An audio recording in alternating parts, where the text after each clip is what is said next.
Hello students, welcome to online classes of BSR Government Arts College, Alwar. I am Dr. Gayatri Yadav, Associate Professor in Geography, and we are doing the second paper of BA Part 2, that is Human Geography.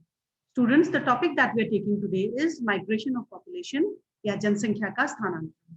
इस topic को हम पिछले कुछ videos में discuss कर चुके हैं और आज हम इसमें भारत में जो स्थानांतरण हुए हैं या इंडिया में जो माइग्रेशन हुए हैं उन एग्जाम्पल्स को हम पढ़ेंगे.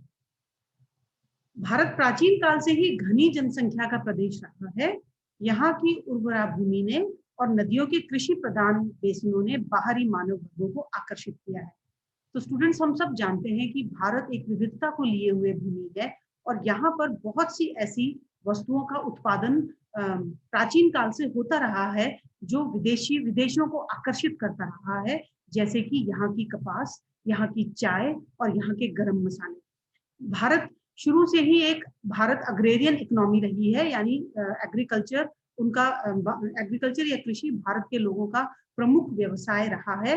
तो यहाँ के मेहनतकश लोगों ने बहुत सी चीजों का उत्पादन किया जिनसे अंग्रेज और यूरोपीय लोग भारत की ओर आकर्षित हुए और भारत से सामान अपने देशों की ओर ले जाने की उन्होंने कोशिश करी. तो हम बहुत प्राचीन काल से शुरू करते हैं. ईसा से 3 शताब्दी पूर्व विशेषतः सम्राट अशोक ने राज्य काल में बहुत से भारतीय धर्म प्रचार के लिए मध्य एशिया, मंगोलिया, ईरान और म्यांमार आदि में बहुत से लोगों को राजा अशोक ने भेजा था. उस समय धर्म प्रमुख था और धर्म के प्रचार प्रसार के लिए इस प्रकार से लोग स्थानांतरण या माइग्रेशन करते रहते थे. समय समय पर बाहर से भी आक्रमणकारी भारत में आते जाते रहते थे. स्टूडेंट्स, आपको पता है पहले मुस्लिम लोगों ने आकर भारत के अंदर अपना राज्य स्थापित किया और उसके बाद उनके जाने के बाद या उनके आक्रमणों के बाद भारत में अंग्रेज और अन्य यूरोपीय लोग आए और उन्होंने भारत को अपने अधीन कर लिया था. तो समय समय पर बाहर से आक्रमणकारी भारत आते जाते रहते थे, जो प्राय हिमालय के पश्चिम भाग में खैबर दर्रे से आते थे. यूनान के अलेक्जेंडर और मध्य पूर्वी देशों से तथा मध्य एशिया से महमूद गजनवी, मोहम्मद गौरी, चंगेज खान, बाबर, तैमूर आदि ये भारत में आक्रमण के लिए आए थे और इनके साथ इनकी सेनाएं और बहुत सारे लोग जो आए थे उनमें से बहुत से लोग भारत में ही बस गए और आज भी भारत की भूमि पर ही उनका निवास है. नादिर शाह आदि के आक्रमण हुए और उनके साथ आए हुए सैनिकों में से बहुत से यहाँ भारत में ही बस गए. यूरोपीय देशों के लोग समुद्री मार्ग से भारत आए. वे वेस्टर्न इंडिया से भारत में उन्होंने वेस्टर्न मार्ग से या पश्चिमी मार्गों से उन्होंने भारत में प्रवेश किया. अंग्रेज व्यापारियों ने ब्रिटेन की सरकार की सहायता से भारत में देशी राजे नवाबों की आपसी फूट से लाभ उठाया और भारत में अंग्रेजी राज्य स्थापित कर. 19वीं शताब्दी में बहुत से अंग्रेज भारत में आए. इनमें मुख्यतः शासन के प्रबंधक और सैनिक थे. तो अब तक का हम यदि देखते हैं 19वीं शताब्दी तक का, तो हम ये देखते हैं कि 5वीं, 6वीं, 7वीं, 8वीं शताब्दियों से ही भारत में मुस्लिम्स का आना शुरू हो गया था और उनमें से बहुत से लोग इंडिया आकर बस गए. उसके बाद यूरोपीय लोग आए, अंग्रेज लोग आए और ये भी कुछ 1-2 शताब्दियों के आसपास के समय के लिए इंडिया में इनमें से बहुत से लोग बस गए. कुछ लोग आज भी इनमें इंडिया में ही बसे हुए हैं. अब हम बात करते हैं 19वीं शताब्दी की. 19वीं शताब्दी में भारत के अंग्रेज शासकों ने लाखों भारतीयों को बगैर कुली भर्ती करके उनको विदेशों में अंग्रेजी उपनिवेशों में कृषि फार्मों पर मजदूरी का कार्य करने के लिए भेज दिया था. तो स्टूडेंट्स, एक तरफ तो ये लोग आए इंडिया और इंडिया में आकर इंडिया में जितने भी उत्पाद थे या इंडिया की जितनी भी कीमती चीजें थी उनको अपने देशों की तरफ ये भेज रहे थे. उसके अलावा इन्होंने लाखों भारतीयों को कुलियों की तरह से भर्ती किया और फिर उनको अपने देशों में कार्य करने के लिए भेज दिया. तो वो इंडिया से एक एमिग्रेशन प्रारंभ हो गया था, यानी भारत से पलायन प्रारंभ हो गया था, जिसको कि फोर्सफुली इन लोगों ने किया. ये लोग गायना, Trinidad, Mauritius, Natal, Kenya, Fiji द्वीप, ब्राजील आदि को प्रवासित कर दिए गए थे. 20वीं शताब्दी में प्रथम महायुद्ध के समय बड़ी संख्या में भारतीयों को सेना भर्ती करके अंग्रेजी साम्राज्य की रक्षा के लिए युद्ध करने विदेशों में भेज दिया गया. उस युद्ध में लाखों भारतीय सैनिक विदेशी युद्ध क्षेत्रों में मारे गए। जो भारतीय विदेशों में जाकर बस गए उनकी संख्या लगभग 49 लाख थी। ये भारतीय मुख्यतः है श्रीलंका, म्यांमार, मलाया, दक्षिणी अफ्रीका, मॉरिशस, ट्रिनिडाद और गायना को प्रवासित हुए थे। मैं लेक्चर दे रही हूं, आप जाओ अभी।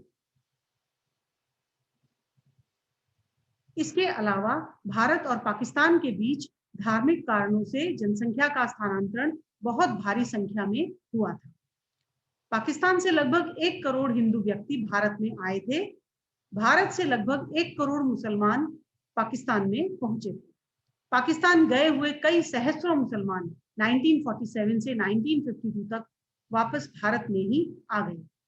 1971 पाकिस्तान से हुए युद्ध में पूर्वी पाकिस्तान, अब जो कि अब बांग्लादेश है, वहां से भी भारत में लगभग 1 करोड़ शरणार्थी आए, जिनमें से अधिकांश यही बसे। भारत में अंतर्राज्यीय प्रवास या तो आर्थिक कारणों से हुए हैं या राजनीतिक कारणों से। आर्थिक कारणों से कृषि भूमि का आकर्षण और उद्योगों में मजदूरी की मांग थी। असम में चाय के बगीचों में मजदूरी करने के लिए बिहार और उड़ीसा से संथाल तथा अन्य लोग गए थे। ये अंतर्राज्यीय स्थानांतरण है, जिसमें एक राज्य से दूसरे राज्य की ओर स्थानांतरण हो रहा है। मध्य प्रदेश, बंगाल और पूर्वी उत्तर प्रदेश से भी हजारों श्रमिक असम गए थे। उनमें से बहुत से लोग असम में ही खेती करने के लिए बस गए थे। बंगाल में कोलकाता, हावड़ा और हुगली घाटी में स्थित औद्योगिक केंद्रों में मजदूरी करने के लिए कई लाख मनुष्य बिहार, उड़ीसा और पूर्वी उत्तर प्रदेश में जाकर बस गए थे। राजस्थान से भी कई हजार व्यक्ति, विशेषकर मारवाड़ी लोग, व्यापार और उद्योगों में प्रबंधक या पूंजीपति की हैसियत से बंगाल में जाकर बस गए। भारत में अस्थायी स्थानांतरण या टेम्पररी माइग्रेशन स्वतंत्रता के बाद बहुत बढ़ गया है। 1947 के बाद से भारत में अनेकों राष्ट्रों की कूटनीति दूतावास या डिप्लोमेटिक एम्बेसीज के कार्यालय स्थापित हो गए हैं, जिनमें कूटनीतिज्ञ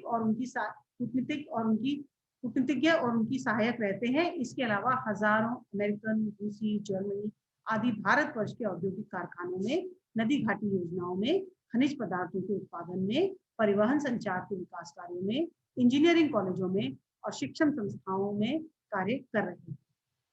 भारत में हजारों दूतावास कर्मचारी, शिक्षार्थी, ट्रेनिंग प्राप्त करने वाले वैज्ञानिक, व्यापारी, शिष्टमंडल, संसद सदस्य, कलाकार, प्रोफेसर, मंत्री वर्ग और पर्यटक अमेरिका, पूर्ववर्ती सोवियत रूस, जर्मनी, ब्रिटेन, ऑस्ट्रेलिया, कनाडा आदि देशों को जाते हैं। भारत में मौसमी प्रवास या तो जलवायु की कठोरता के कारण हिमालय क्षेत्र में होता है या श्रमिकों का होता है, जो मजदूरी करने के लिए खेतों पर या नगरों में चले जाते हैं। तो जलवायु की कठोरता के कारण जो प्रवास होता है, उसमें हिमालय के उत्तरी भागों से सर्दी के मौसम में बहुत से लोग दक्षिणी क्षेत्रों में आकर या निचले क्षेत्रों में आकर निवास करने लग जाते हैं।